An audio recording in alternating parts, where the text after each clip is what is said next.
Durante a maior parte de sua história, o Japão foi um dos países mais isolados do mundo devido à sua geografia, língua e cultura distintas. O Japão conseguiu preservar seus costumes únicos por milhares de anos e, por causa de suas rigorosas políticas anti-imigração, foi uma exceção entre os países mais ricos do mundo, tendo quase zero imigração e apenas uma quantidade insignificante de estrangeiros vivendo permanentemente no Japão. No entanto, isso está mudando. Pela primeira vez na história, o Japão é forçado a reverter essa política e tem estado discretamente aberto a estrangeiros nos últimos anos. À medida que o número de imigrantes que chegam ao Japão atinge níveis recordes, essas mudanças estão ocorrendo rapidamente. Mas por que o Japão estava tão fechado em primeiro lugar? Por que está agora abandonando completamente suas políticas anti-imigração? E por que isso mudará o Japão para sempre? Para entender por que essas mudanças são tão importantes, precisamos explicar de onde vem a tradição do Japão de resistir à imigração e como conseguiu permanecer culturalmente tão distintamente único em comparação com o resto do mundo. Para fazer isso, precisamos voltar até o início dos anos 1600. Naquela época, o mundo estava passando por seus estágios muito iniciais de globalização. Os estados europeus estavam construindo seus impérios coloniais, aventurando-se cada vez mais na Ásia e aumentando lentamente sua influência na região. O Japão não gostou disso e, vendo a incursão ocidental como uma ameaça crítica à sua própria cultura e segurança, tomou uma decisão única e sem precedentes. A partir de 1633, o Japão iniciou uma política conhecida como Sakoku, que permaneceu em vigor pelos próximos 2 séculos e meio. Sob a política, quaisquer relações entre o Japão e os países ocidentais foram proibidas e as relações com vizinhos como China e Coreia foram estritamente limitadas. Todos os estrangeiros foram expulsos do país e proibidos de entrar, e os cidadãos japoneses foram proibidos de deixar o Japão. Aqueles que saíram mesmo assim foram proibidos de voltar. Por mais de 200 anos, o Japão entrou voluntariamente em um isolamento quase completo, muito mais longo e rigoroso do que qualquer outro país na história moderna. O legado desse período ainda é debatido no Japão, mas muitas vezes é visto como uma espécie de era dourada. Enquanto o resto do mundo sofria com a colonização e o conflito, o Japão desfrutava de 2 séculos e meio de estabilidade, prosperidade e paz. Sem guerras e influência estrangeira, os japoneses estavam livres para dedicar seu tempo à arte e ao prazer, dando origem ao conceito do Japão como um mundo flutuante, separado da experiência humana padrão de conflitos e pobreza, onde o tempo flui em um ritmo diferente, mais lento e pacífico. Eventualmente, esse período feliz terminou quando a Marinha dos Estados Unidos entrou no Japão, com armas exigindo que o Japão se abrisse para o comércio estrangeiro ou enfrentasse consequências. Nos 100 anos seguintes, o Japão conseguiu evoluir rapidamente, acompanhar o resto do mundo, invadir grandes partes da Ásia, juntar-se à Alemanha nazista na Segunda Guerra Mundial. Bem, você sabe o resto. Mas mesmo que a política Sakoku tenha terminado há muito tempo, segundo muitos acadêmicos japoneses, o impacto dessas centenas de anos de isolamento perdura até hoje. Primeiro, porque durante esse longo tempo fora do mundo globalizado, o Japão permaneceu em muitos aspectos muito mais intacto do que qualquer outro país com uma cultura e normas sociais tão distintas. Para pessoas de fora, entender e aceitar os costumes japoneses é um grande desafio, tornando muito mais difícil para qualquer estrangeiro se adaptar plenamente à sociedade japonesa. Além disso, apesar do Japão ter se reintegrado à política e ao comércio globais, de certa forma, manteve parte de seu isolamento até os dias atuais. O país investe muito esforço em preservar sua cultura, o mais intacta possível, e parte disso sempre foi ter uma das políticas de imigração mais rigorosas do mundo. Desde o fim da Segunda Guerra Mundial, conseguir asilo, cidadania ou qualquer tipo de residência de longo prazo no Japão tem sido quase impossível.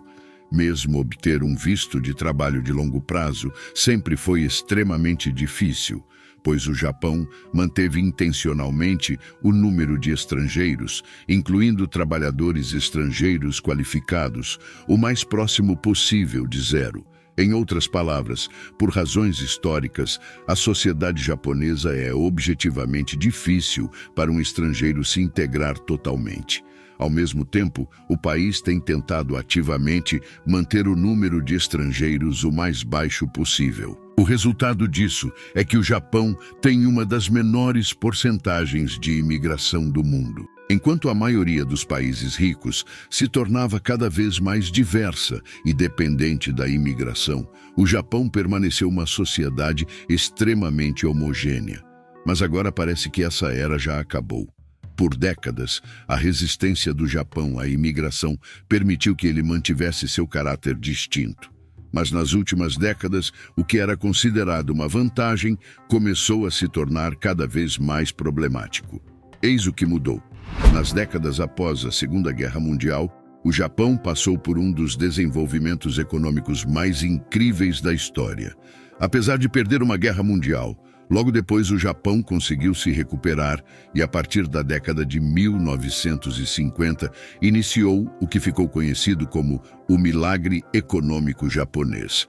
Mas esse boom econômico foi acompanhado por uma queda maciça na taxa de fertilidade, significando que os japoneses não estavam tendo bebês suficientes e as taxas de fertilidade continuaram diminuindo desde então.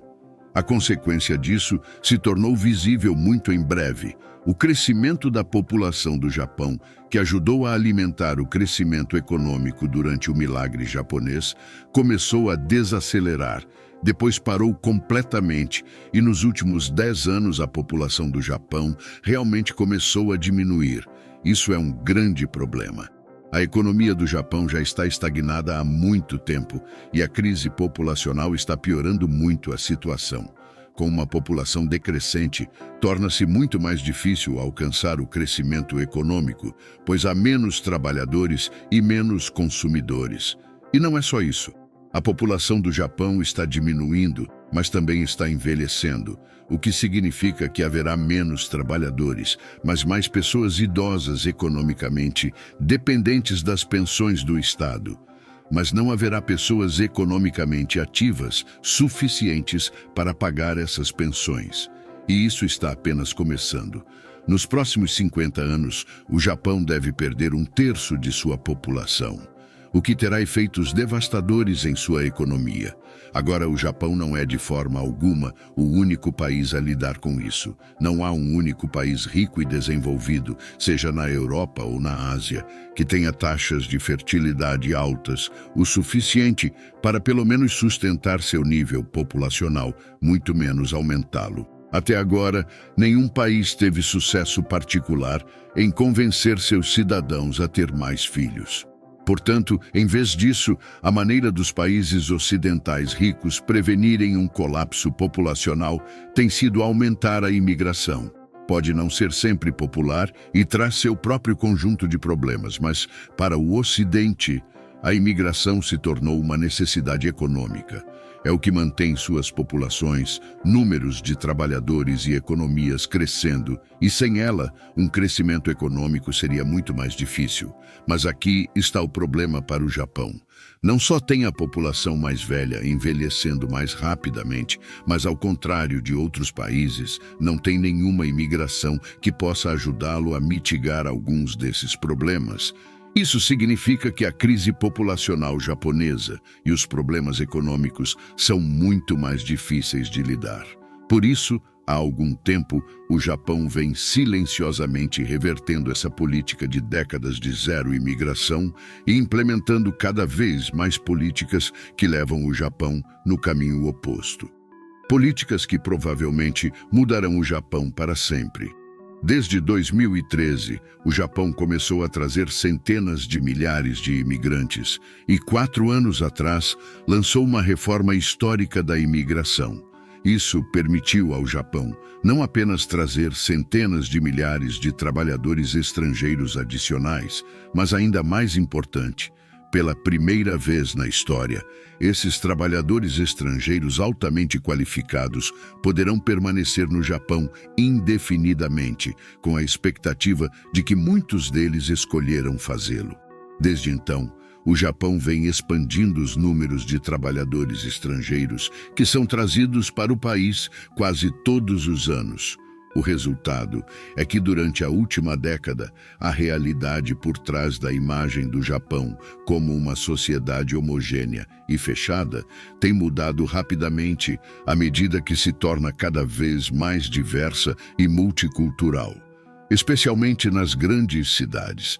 Desde 1990, o número de estrangeiros vivendo no Japão triplicou, atingindo um recorde histórico de 3 milhões no final de 2022, com 1 milhão de pessoas chegando apenas desde 2015, e os números ainda estão subindo. Em 2070, o governo espera que pelo menos 10% da população do Japão seja nascida no exterior, o que significa que o Japão terá uma participação maior de estrangeiros do que países como o Reino Unido tem hoje. Talvez surpreendentemente, ao contrário do Ocidente, não houve realmente nenhum tipo de reação populista contra essa mudança histórica. De acordo com pesquisas, quase 70% dos japoneses acham bom que os imigrantes estejam chegando, provavelmente porque estão cientes dos grandes problemas que o Japão está enfrentando e do quanto o país precisa dos imigrantes para lidar com eles. Mas mesmo sendo uma necessidade econômica, essas reformas inevitavelmente mudarão o Japão para sempre. Em lugares como Tóquio, já é estrangeiro toda 10ª pessoa na casa dos 20 anos. E à medida que o Japão se tornará cada vez mais cosmopolita e diverso, essas mudanças continuarão a ser cada vez mais visíveis, transformando o Japão de uma maneira semelhante à forma como a Europa se transformou nas últimas décadas. Em certo sentido, um capítulo da história japonesa está terminando e um novo Japão está apenas nascendo.